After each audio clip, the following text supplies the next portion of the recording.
Like I have so many like songs that are like so close to like me that'll never be released. Like nobody will hear it.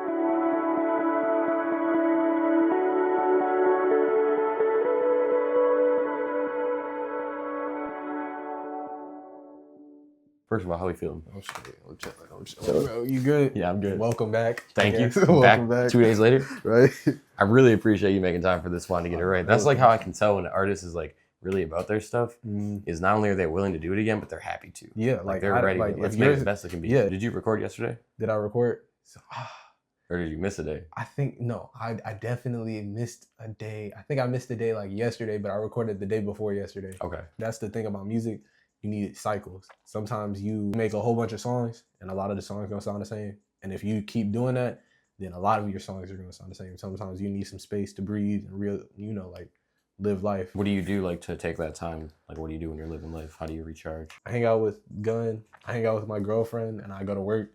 But like I just don't record. And it's hard because like it's such a routine thing, but like sometimes you have to tell yourself to like, okay, stop. A lot of good music is, practice, but like inspired music, you can tell that somebody was like something they were really like holding on to. Yeah. Ready like to get something beyond them were saying like, hey, you need to say this. When's the last time you feel like you really had something to say? I was making the song and nobody was at the house either.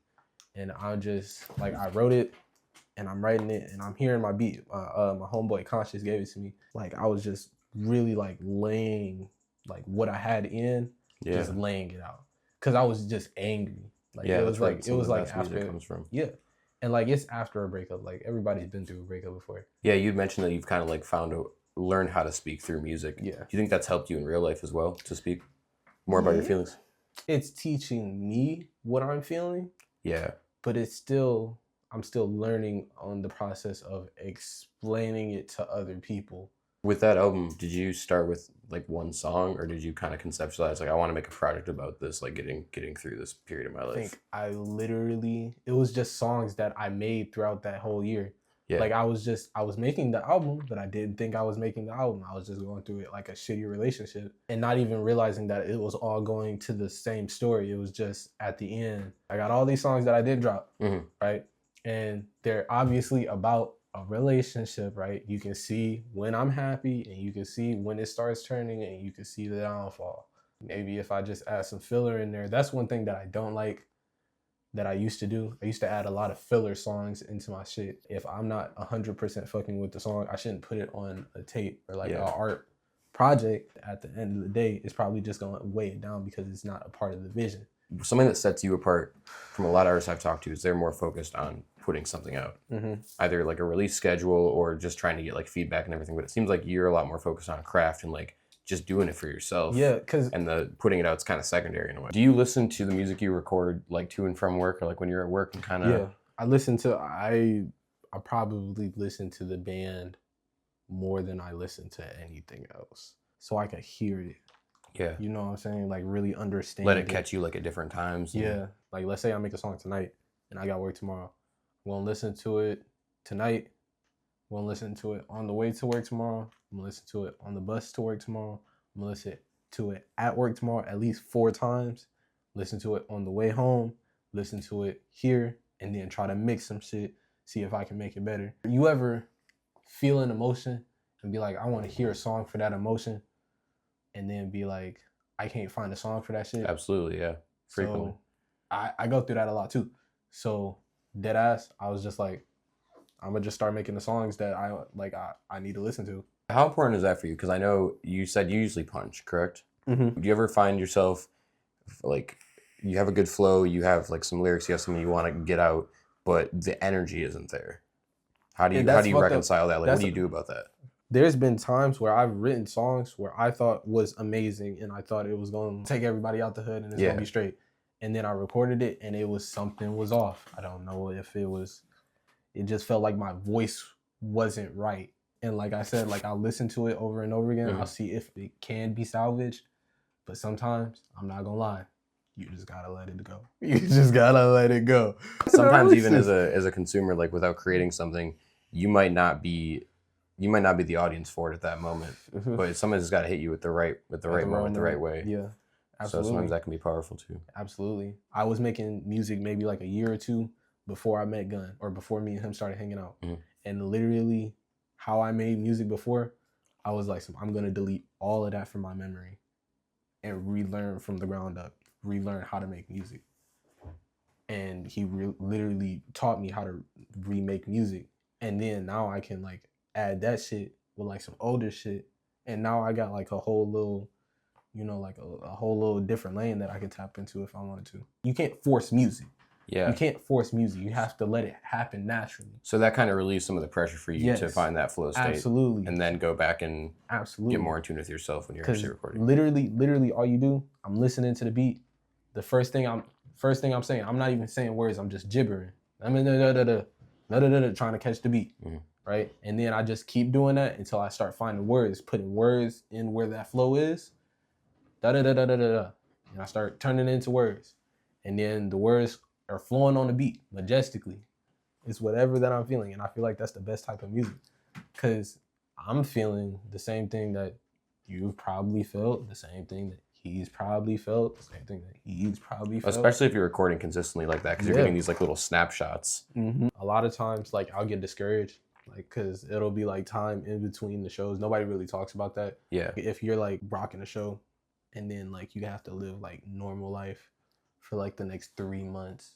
Like nobody really talks about how that kind of like plays with your head. Because you're kind of like adjusting to a new state. Like it's almost a high and you're coming down. Exactly. And then you're just like, damn, like I'm not really like that. What's that feeling like right after you get off the stage? Tired. But it feels amazing though. Like just turning up to the music that you made with other people. And it's beautiful.